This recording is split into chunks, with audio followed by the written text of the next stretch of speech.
hadda akkuma argaa jirtan qodaa kana karagaatti irraa ergufanii qodaa akkamii akka ta'ee fi maal akka ta'e hunduma isaa kan waliin ilaallu ta'a. Akkuma argaa jirtan firaashiin algaa kan boondidii irraa hojjetame illee jira. Namoonni barbaadanii baay'ee tokko jabaa bareedaadha. Assalaamu alaykum wa rahmatullahi wa barakaatuh. Jirra jirtu hordoftoota koo nagaa keessanii fayyumaa hordoftoota saalihaa inni alhamdulillah nagaa kooti. Egaa akkuma sirratti jedhee qodaa kana karagaatti irraa ergufanii inshallah firaashiin kun firaashii yeroo baay'ee boondidii kan hojjetamu akkuma argitan firaashii algaalee boondidii irraa kan hojjetamu jira.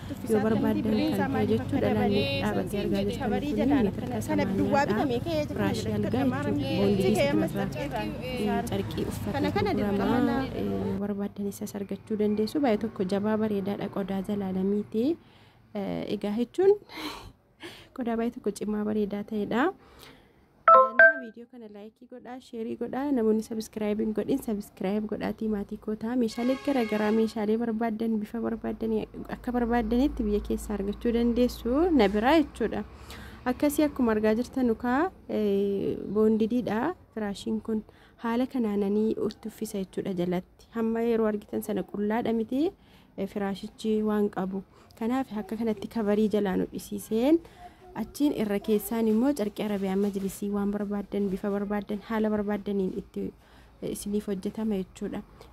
Boondidii suma duwwaa sana bitamaa duwwaa isaa tajaajilaan Addis Ababaadhaa dhufa. Baatii kinasii 10 suni duwwaa isaa Addis Ababaadhaa ajajamee dhufa. Sana booda carqiin asuma jimmatti hodhama jechuudha. Akkasii haala kanaan yeroo lama uffataa baay'ee tokko firaashii cimaa bareedaa ta'edha. Gatii isaas illee asuma irratti isinitti hima inshallah. Qodaan kuni akkanatti uffatee bahee meeqaan akka dhumu inshallah hunduma isaa isiniif hima jechuudha. Akkasitti firaashii boondidiin kun illee mashallah wallahi boondidii baay'ee tokko cimaa bareedaa boondidii isa aandanyaadha kan hin faraffaramne jechuudha. In argaartan egaa suuraa irratti beeksisuu dhiisus illee rokkan harkaan qaqqabanii inni faraffaramu achumaan harka duuka namaa duuka kaa'e jechuudha. Inni kun garuu baay'ee tokko cimaa bareedaadha. Kabarii kana jalaan itti hodhisiisuu maaliif barbaachise isinitti fakkaata? Amma fakkeenyaaf yeroo isa irra keessaa carqii isa arabiyaa majlisiisa tajaajilaan itti hodhisiifanne sana yeroo miiccuu jennu boondidiin sun akka qullaatti hafee hin miidhamne ala sifachi qabamamti yeroo itti baafamu jedhu ni ulfaata. Boondidiin kun baay'ee tokko sanaaf yeroo carqii sana irraa baasnee miiccuu jennu akka boondidiin sun qobaasaa qullaatti nafne jedhamee inni kun barbaachisaadha jechuudha. Yeroo hangata sana miiccinee deebisnutti guyyaa tokkottis miiccamee deebi'uu ni danda'a. Garuu maaliifuu kun barbaachisaadha dirqama jechuudha. Kabariin kun nama fakkeenyaaf firaashii ispoonjii yeroo gabaarraa binnu ispoonjii qullaadhuma kanaa miti irra keessaan carqii faabirikaa isaa uffatee jira miti. Akkuma sana kun immoo kan arabiyaa majlisii gatii ta'ennaan namni mummuree akka barbaadetti arabiyaa majlisii hojjeta gatii ta'ennaan haaluma kana faabirikaadha. Haaluma kana mummuramee qullaa baha jechuudha. Akkasitti nuyi jalatti kabarii dirqama hojjechiifachuu qabna jechuudha. Namoonni tokko gatiin ni jabaate jettu maaliif akka gatiin isaa jabaate ilaalaa. Hamma qaamaan irra geessanii maalummaa qodaa argitanutti amma ta'e haala kana viidiyoo ragaadhaan ijaan argaa gurraan dhageessanii hanga tokko hanga nafa hamuu dandeessanu isiniifan ibsaa. Akkuma argitan haala kanaan maashaallah uffatee bahee dhumeera. Obboleessa keenya kan ajajate tizaazii kana bifa isa kana filate jechuudha. Maashaallah baay'ee tokko bareeda bluu bilaakiin kuni eessattuu bifa jaallatamaa ta'edha. Haala kanaanii firaashii 5 isa jalaas isa irra keessaas uffatee baheera. Dhiifama yeroo inni irra keessaa uffisamu waan biraarran ture viidiyoo isaa isinii waraabne dhiifama. Maaliifuu irraanis jalaanis uffatee hodhamee bahee jechuudha. Firaashiin kun tokkoon isaa birrii meeqa akka fixu isiniifan hima. Akkasitti haala kanaanii saampiliidhaafaniin firaashii tokko afee maaliif makiinaan dhaabateera baay'ee tokko sardamaarraa hunda afee utuun jedhee baay'ee tokko bareeda maashaallah.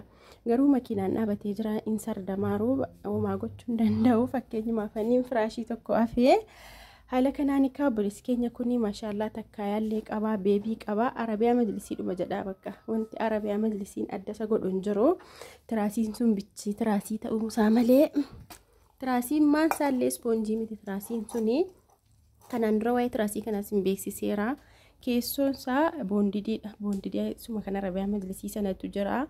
yeroo afamu achuma cimee bareedee taa'a jechuudha. Carqii keessaa waxxaramee asin jedhu achin jedhu hin socho'u. Yoo namni itti hirkatee hamma namni harkaan harkisee as fuudhutti waa tokko ofii as dabee achi dabee nama rakkisu jechuudha. Tiraasii kanallee bitadhaa duwwaan isaa birrii 400. Haala kanaan akkasitti maashaallah makiinaan dhaabataara sardamatti feffe'amaa jira jechuudha.